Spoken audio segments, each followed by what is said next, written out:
아멘. 할렐루야. 또 추석 명절 또 잘 풍성한 그런 명절 되시기를 축복합니다. 6장부터 시작된 7장, 8장 기드온, 사사 기드온에 대한 기록인데, 이제 어제 6장에서는 기드온이 이제 하나님으로부터 소명을 받는 장면이었는데, 오늘은 이제 본격적으로 이 미디안 연합군과 일전을 치르는 장면입니다. 잘 아시는 것처럼 너무나도 유명한 그런 기드온의 사건입니다만, 오늘 우리가 잘 아는 이 전쟁에 이제 전쟁을 이제 선고를 하고 선포를 하고 백성들 모여라 그랬더니 모인 숫자가 몇 명이에요? 3만 2천 명이었습니다. 그런데 이 3만 2천 명이 모여서도 현재 상황을 보면 이 숫자에 있어서는 굉장히 절대적인 그런 열세잖아요. 근데 그럼에도 불구하고 하나님께서는 그들의 숫자도 많다 그러면서 이들을 두 번에 걸쳐서 이제 정예 부대만을 색출을 하는 정예 부대만을 남겨놓는, 우리가 아는 것처럼 기드온과 300명, 3만 2천 명 중에 300명만 남겨놓는 그 과정의 사건들이 우리가 이제 눈에 띄게 보이는데요. 그 이유를 하나님께서는 이렇게 설명하셨죠. 2절에 보면 여호와께서 기드온에게 이르시되 너를 따르는 백성이 너무 많은 즉 내가 그들의 손에 미디안 사람을 넘겨주지 아니하리니 이는 이스라엘이 나를 거슬러 스스로 자랑하기를 내 손이 나를 구원하였다 할까 함이니라. 뭐라고요? 내 손이 나를 구원하였다 할까 함이라, 이렇게 말씀하셨어요. 여러분, 구원하심은, 승리는 오직 보좌에 앉으신 하나님과 어린 양께 있습니다. 오늘 다시 이 새벽에 잘 아는 진리이지만 다시 한번 우리 마음판에 이 사실을 새기시기를 축복합니다. 우리는 늘 이 사실을 까먹습니다. 교만하기 쉽고 제잘난 줄 알고 목이 곧은 것이 우리의 모습이기 때문이지요. 교만은 정말 일도 좋을 게 없어요. 교만은 패망의 선봉이고 자고함은 넘어짐의 앞잡이일 뿐입니다. 그래서 오늘 이 진리를, 기도원의 이 사건을 보면서 다시 한번 우리가 기억하기를 하나님은 원하시는 것입니다. 이스라엘 백성들을 두 번에 걸쳐서 하나님께서는 3천 명도 아니고 고작 300명만 가지고 전쟁에 이제 나가도록 그렇게 하셨는데, 결국은 이 두 번의 테스트의 과정은 하나님이 쓰시는 사람의 조건을 보여주는 것이고, 또 하나님의 일을 하려고 하는 사람이 가져야 될 태도를 보여준다고 생각을 합니다. 첫 번째 테스트는 뭡니까? 두려운 사람들은 가라. 애들은 가라. 두려운 사람들은 가라. 그랬더니 3만 2천 명 중에 몇 명이 갔어요? 2만 2천 명이 집으로 돌아갔다라고 했습니다. 지금 우리가 하나님의 일을 한다는 것, 또 교회가 하나님의 일을 한다는 건 뭐냐면 숫자가 많다고 해서 되는 게 아니에요. 여기 좀 재미있는 건 뭐냐면 3만 2천 명 중에 결국 남은 거는 300명이죠. 그럼 전체를 이걸 퍼센테이지로 따지면 몇 분의 몇입니까? 몇 프로? 10%입니다. 10%. 3만 명 중에 300명이면 이게 뭐요? 100분의 1인가요? 그렇죠?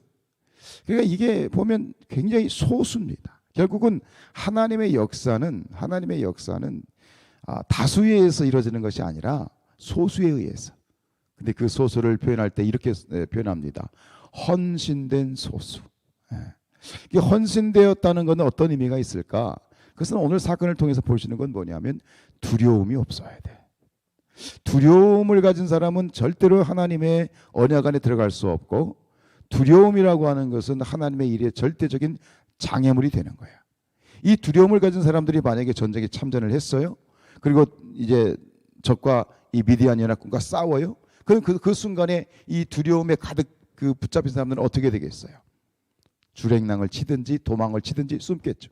근데 문제는 뭐냐면 그들이 도망치는 것도 문제겠지만 더 큰 문제는 그들이 도망치는 모습을 보고 정말 진짜 싸우려고 했던 사람들까지 이게 사기가 떨어지는 게 문제예요. 교회도 마찬가지예요. 뭔가 으쌰으쌰 하려고 하는데 이게 물귀신처럼 잡아당기는 사람들이 있어요. 두려움에 사로잡히고 믿음이 없는 사람들은 자신만 믿음이 없으면 괜찮아. 문제는 뭘 하려고 하는 사람들의 이 뭐예요? 발목까지 붙잡는 게 문제인 거예요.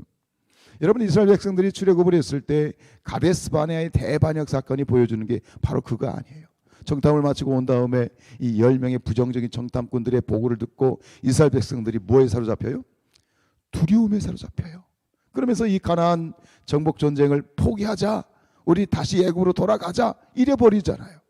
근데 그 두려움에 사로잡혔던 그 이스라엘 백성들 출애굽 1세대를 하나님이 어떻게 하십니까? 가나안 땅에 들어가지 못하게 하시죠. 40년 동안 가나안에서 그냥 다 사라지게 하시는 거예요. 즉 두려움에 사로잡힌 사람들은 하나님의 약속 축복을 받을 수가 없어요. 하나님께 쓰임 받을 수 없어요. 그리고 동시에 뭐가 되느냐? 장애물이 되는 거야. 장애물이 되는 거야. 목회를 하면서도 마찬가지고요. 이 교회 공동체에서 가장 이 힘든 그러한 부류 중에 한 사람들이 누구냐? 두려워하는 자들, 용기가 없는 자들. 여러분, 하나님의 사람들은 담대해야 돼. 담대해야 돼. 그래서 시편 31편 24절에 여호와를 바라는 너희들아 강하고 담대하라 라고 분명히 말씀을 하고 있고, 우리 주님께서 그 여호수아서 1장 9절에서도 이 여호수아에게 하나님이 가나안 정복 전쟁을 시작할 때 하시던 말씀이 뭐예요? 잘 하시는 말씀, 내가 내게 명령한 것이 아니냐, 강하고 담대하라, 두려워하지 말며 놀라지 말라 라고 여호수아에게 말씀하셨잖아요. 여러분, 우리가 이 땅 가운데에서 이 성산교회가 이 정림동 안에서 차지해야 될 땅이 있습니다. 우리가 정복해야 될 그런 땅이 있다고 저는 믿습니다. 그런데 그 땅을 차지하기 위해서는 뭡니까? 두려움이 없어야 돼. 담대해야 돼. 이것 따지고 저것 따지고 차 떼고 봇 떼고 다 떼면은 아무것도 남는 게 없어. 그럼 역사를 못 일으켜. 우리 사랑하는 성산 이 공동체가 담대한 공동체가 될 수 있길 축복합니다. 기도해 주셔야 돼요. 하나님이 우리에게 어떤 땅을 보여주실 때 갈렙의 말이던 것처럼 저 산지를 내게 주옵소서 기도하며 나가게 될 때에 물귀신처럼 잡아당기는 그러한 자들이 일어나지 않도록 함께 합심을 하여 갑시다. 할 수 있습니다.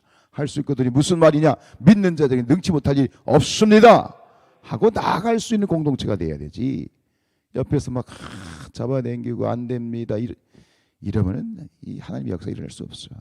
교회가 부흥할 수 없는 것이다. 여러분, 기도해 주시길 축복합니다.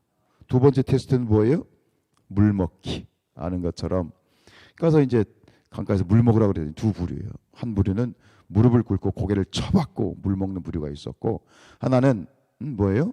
한 손에는 무기를 잡고 한 손으로 물을 이렇게 떠서 개가 핥아먹는 것처럼 이렇게 핥아먹는, 결국 이 개가 핥는 것처럼 물을 핥아먹는 사람들이 300명이었어요. 이 사람들은 어떤 사람들이에요? 늘 긴장을 풀지 않고 경계하고 적이 습격했을 때 즉시 대응할 수 있도록 깨어있는 사람들. 여러분, 하나님의 일을 하는 사람들, 또 하나님께서 쓰시는 사람은 깨어있는 사람들이에요. 깨어있다는 건 뭐예요? 기도로 깨어있다는 얘기예요. 기도로 깨어있다는 거예요. 그래서 이 주님께서 이렇게 말씀하시죠. 누가복음 21장 36절에 이러므로 너희는 장차올 이 모든 일을 능히 피하고 인자 앞에 서도록 항상 기도하고 깨어있으라. 깨어있다는 것, 그것은 기도하는 것이죠. 기도로 깨어있는. 오늘 이 새벽에도 명절 첫날 기도로 깨어있는 여러분들을 축복합니다. 기도로 깨어있는 그 헌신된 소수를 통해서 교회가 수백 명이든 수천 명이든 결국 눈앞에 보이는 수천 수만 명이 아니라 기도로 깨어있는 자들 때문에 교회가 나아가는 거예요. 하나님이 역사하시는 거예요. 역사하실 수 있는 것이다. 너무 감사하고 여러분들 축복하고 주님 부르시는 그날까지 깨어서 기도하는 또 이 교회를 정말, 결국 기도하는 자들, 깨어있는 자들을 다르게 표현하면 뭐예요? 파수꾼이에요. 파수꾼. 여러분들은 이 성산교회의 파수꾼들입니다. 늘 기도하시고 깨어있는 하나님의 복된 그런 신앙 되시기를 주님의 이름으로 축복합니다.